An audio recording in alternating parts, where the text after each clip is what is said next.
नमस्कार दोस्तों, आप सभी का अपना गुरुजी यूट्यूब चैनल पे स्वागत है।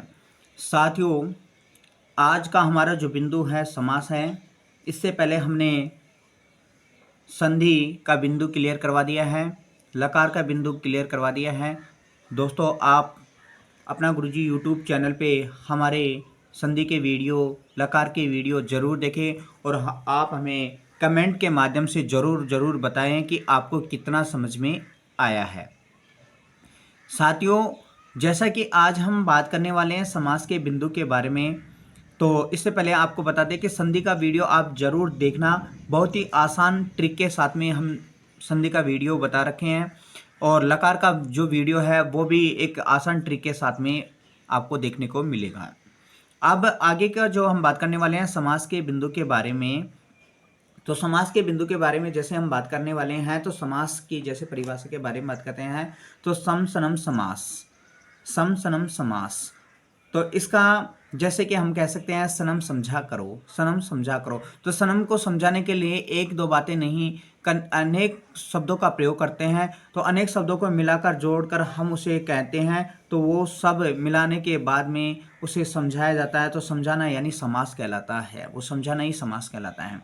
यानी दो या दो से अधिक शब्दों को मिलाना या जोड़ना, मिलाना या जोड़ना समास कहलाता है। जैसे कि आपने देखा कि दो या दो से जो अधिक शब्द होते हैं, अधिक जो शब्द होते हैं, उन शब्दों को मिलाना या जोड़ना, मिलाना या जोड़ना समास कहलाता है, समास कहलाता है।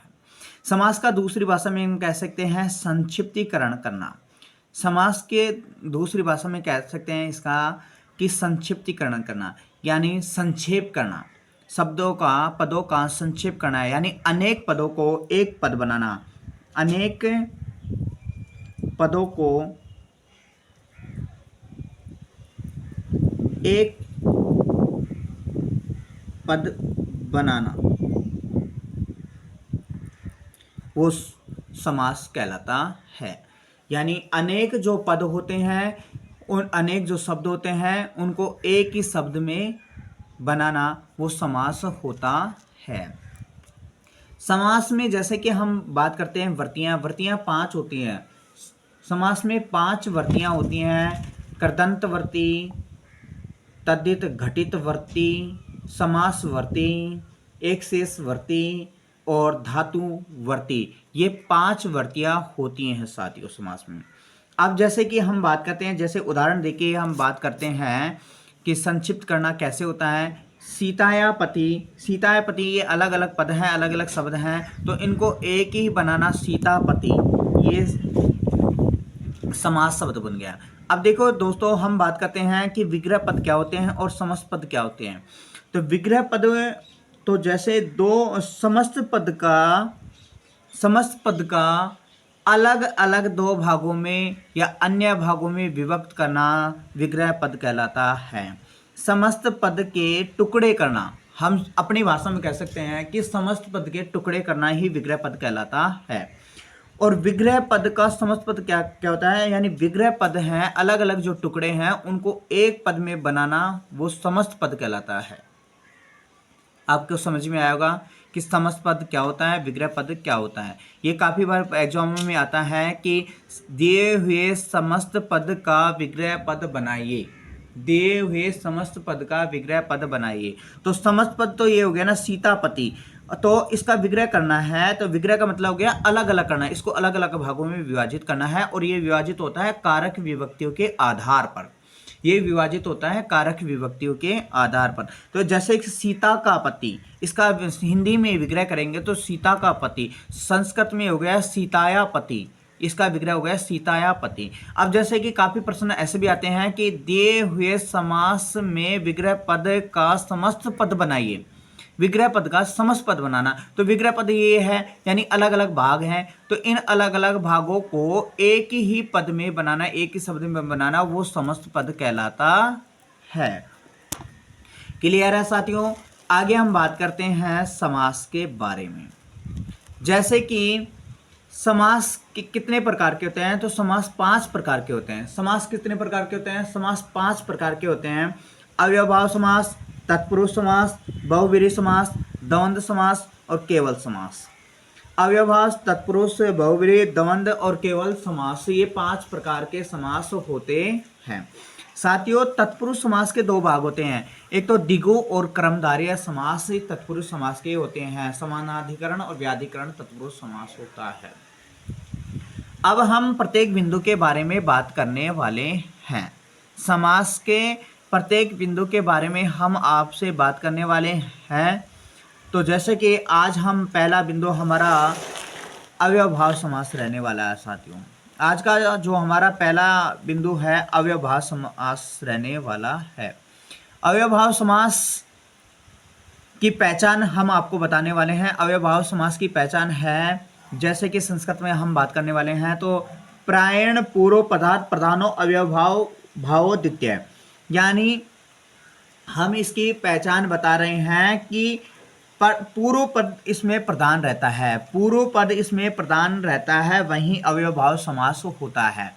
जिस समास में पूर्व पद प्रधान हो वह अव्ययभाव समास कहलाता है। जैसे इसकी पहचान देखते हैं, प्रथम शब्द इसमें क्या आएगा? अवयव। प्रथम शब्द इसमें आएगा अवयव और द्वितीय शब्द आएगा संज्ञा। तो आपको अवयव शब्दों का पता होगा और संज्ञा शब्दों में कोई संज्ञा की जैसे आपको परिभाषा है, कोई भी व्यक्ति, वस्तु, स्थान, जाति, नाम, धर्म आदि का बोध हो, वो संज्ञा कहलाती है। अव्यय शब्द, प्रथम शब्द अव्यय, द्वितीय संज्ञा शब्द। अब आगे की पहचान है कि इसमें पूर्व पद प्रधान होता है। पूर्व पद इसमें क्या रहेगा साथियों? प्रधान रहेगा। समास के दोनों पद मिलकर अव्यय होते हैं, यानी समास के दोनों ही पद मिलेंगे तो वो क्या कहलाएंगे? अव्यय हो जाते हैं। अब इसमें जो समास का जो समस्त पद होता है, समास का समस्त पद, यानी समास का जो समस्त पद होता है वो नपुंसक लिंग एक वचन में होता है। समास का समस्त पद नपुंसक लिंग एक वचन में होता है। ये अव्ययभाव समास की पहचान है। आपको समास को पहचानने के लिए ये सारी बातें तुरंत देखने को मिल जाएंगी साथियों, कि पूर्व पद प्रधान होगा, प्रथम पद अव्यय होगा, द्वितीय पद संज्ञा शब्द होगा, दोनों पद मिलकर के अव्यय हो जाते हैं, समस्त पद नपुंसक लिंग एक वचन का होता है। अब हम इसके उदाहरणों को देखते हैं कि इसके उदाहरणों से आपको बिल्कुल समझ में आने वाला है। तो जैसे कि समस्त पद और विग्रह पद हम बात करने वाले हैं। तो विभक्ति, पहला हम इसका उदाहरण देते हैं विभक्ति से। तो विभक्ति के आधार पर समस्त पद लेते हैं अधि हरि। तो अधि का इति हो जाता है, अधि का क्या हो जाता है? इति संस्कृत में प्रयोग में लेते हैं, और हरि का हरो इति ये शब्द इसका बनता है। अब इसके कुछ अवयव शब्द से हम उदाहरणों को समझते हैं। तो पहले लेते हैं उप। पहले क्या लेंगे? उप। उप को जो प्रयोग में लेते हैं वो समीप के योग में लेते हैं। किसके योग में लेते हैं? समीप के योग में। तो इसका समस्त पद लेते हैं उपकर्षणस्य, उपकर्षणम। इसका समस्त पद देख लीजिए, आप इस पद को देखते ही पहचान जाएंगे। उपकृष्णम यानी नपुंसक लिंग का एक वचन में है। आप देखते ही पहचान जाओ, नपुंसक लिंग का एक वचन है उपकृष्णम। मैं आ रहा है, मैं फलम शब्द के अनुसार देख सकते हैं। तो इसका विग्रह करेंगे तो उप समीप के हो गया, योग में हो गया, और कृष्ण है। तो इसका हिंदी में देखेंगे तो कृष्ण के पास, क्या हो गया? कृष्ण के पास। तो के चिन्ह आ रहा है कारक विभक्ति के अनुसार, तो का के की संबंध के योग में आ रहा है। तो किसके योग में आ रहा है? संबंध में। तो कृष्ण में कौन सी विभक्ति हो जाएगी? षष्ठी विभक्ति। कृष्णस्य समीपम, कृष्णस्य समीपम ये बने गया। कृष्णस्य षष्ठी विभक्ति एक वचन हो गया, और उप का क्या हो जाएगा संस्कृत में? समीप। तो ये सीधे से बन गया। अगला उदाहरण देखते हैं, उपगंगम। उप शब्द आ गया ना, उप आते ही आप समझ गए कौन सा समास है? अव्ययभाव समास, क्योंकि उप क्या है? अव्यव। आगे गंगा संज्ञा शब्द है। गंगा क्या है? संज्ञा शब्द। तो आपको बिल्कुल आगे देखना है, उप का समीप हो गया, और गंगा यानी गंगा के पास। तो गंगा के पास, गंगा एक वचन है, तो षष्ठी विभक्ति का एक वचन क्या हो जाएगा? गंगा या समीपम। आगे हम देखते हैं अनु। अनु का अर्थ प्रयोग होता है पश्चात, और रूप विशेष शरीर की गुणवत्ता के कारण हम देखते हैं तो ये योग्यता के योग में भी प्रयोग होता है। तो अनु विष्णु, विष्णु अनु तो क्या होगा? अव्यय, और विष्णु क्या हो गया? संज्ञा शब्द। तो अनु का प्रयोग होता है पश्चात में, और विष्णु यानी विष्णु के पीछे, तो पीछे के योग में कौन सा प्रयोग लेंगे? पश्चात। पीछे के योग में कौन सा लेंगे? पश्चात। तो विष्णु हो षष्ठी व्यक्ति और पश्चात, विष्णु के पश्चात। अब आ गया अनुरूपम। देखो मैंने क्या कहा था कि जैसे शरीर के गुणों के बारे में बात की जाती है तो योग्यता शब्द का प्रयोग किया जाता है अनु। तो अनु यहां रूप के योग्य, रूप के योग्य, तो रूप के वो संबंध आ रहा ना, तो रूपस्य योगम। अनुगुणम, गुण वही बात आ गई, शरीर से संबंधित है गुण, तो गुणानाम योगम, गुण व्यक्ति में एक ही नहीं अनेक गुणों के बारे में बात की गई है, अनेक गुणों के बारे में बातें की गई है। आगे हम और बात करते हैं सह के बारे में। सह यानी सात, और इसका प्रयोग करते हैं सहित के योग में। सह यानी सात होता है और इसका प्रयोग करते हैं सात के योग में प्रयोग करते हैं। तो देखिए साथियों, सचरित्रम, स यानी स पहले आ गया ना, स अवयव है तो स का सहित हो जाएगा, और चरित्र यानी चित्र के साथ, चित्र के साथ, वो चित्रेण सहितम, चित्रेण सहितम। सत्वरम यानी जल्दी के साथ, जल्दी के साथ हो गया, तो सह का सहितम हो गया, और तवर्या ये बन गया। अब निर, निर का प्रयोग करते हैं अभाव के योग में। निर का प्रयोग किसके योग में करते हैं साथियों? अभाव के योग में। निर्जनम, निर्जनम, निर क्या हो गया? अवयव, और जन क्या हो गया? संज्ञा शब्द। तो जन यानी लोगों के अभाव, लोगों का अभाव, तो एक व्यक्ति नहीं है अनेक है, बहुवचन हो जाएगा इसमें। जना नाम अभाव है, जना नाम अभाव है, ये हो गया। निर्बलम, बल का अभाव, बल का अभाव, वो संबंध आ रहा ना, तो बलस्य अभाव एक वचन में हो गया, बलस्य अभाव। आगे हम और भी इसके उदाहरण देखते हैं साथियों।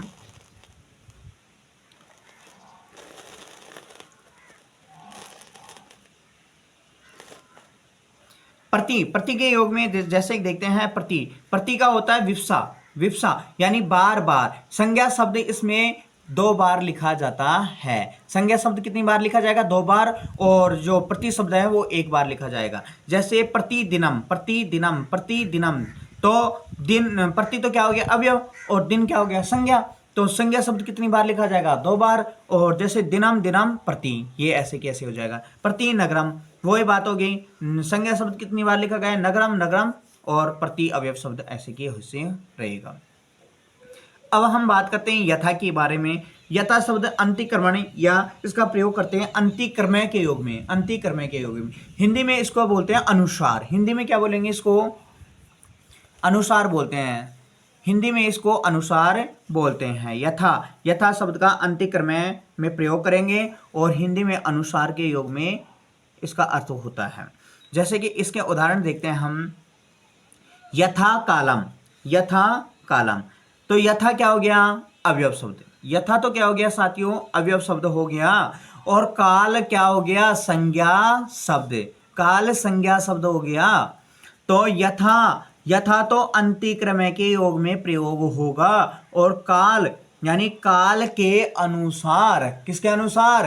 काल के अनुसार, इसमें हिंदी में समास विग्रह हो गया। तो कालम अंतिक्रमय, ये संस्कृत में विग्रह हो गया है। यथा बलम, यथा अवयव हो गया, बल संज्ञा शब्द हो गया, तो यथा अंतिक्रमय के योग में प्रयोग होगा, और बल षष्ठी यानी बलम अंतिक्रमय, बल के अनुसार। यथा रीतिम, यथा वो ही अवयव शब्द हो गया, रीति संज्ञा शब्द हो गया, तो रीतिम अंतिक्रमय है। यथा शक्ति, जैसे कि बात करेंगे यथा शक्ति, तो क्या हो जाएगा? शक्तिम अंतिक्रमय, ये बन जाएगा। तो आपको कितना समझ में आया साथियों? आप हमें कमेंट के माध्यम से ज़रूर बताएं। अगला वीडियो प्राप्त करने के लिए तुरंत आप चैनल को शेयर करें, सब्सक्राइब करें, बेल आइकन के बटन को तुरंत दबाइए साथियों। आप हमारी ताकत हैं। आप हमें कमेंट के माध्यम से ज़रूर बताएं कि आपको कितना समझ में आया है। अगला जो वीडियो आपको तत्पुरुष समास का वीडियो मिलने वाला है, तो इससे पहले आप ज़रूर चैनल को सब्सक्राइब करें। धन्यवाद। वंदे मातरम। धन्यवाद दोस्तों।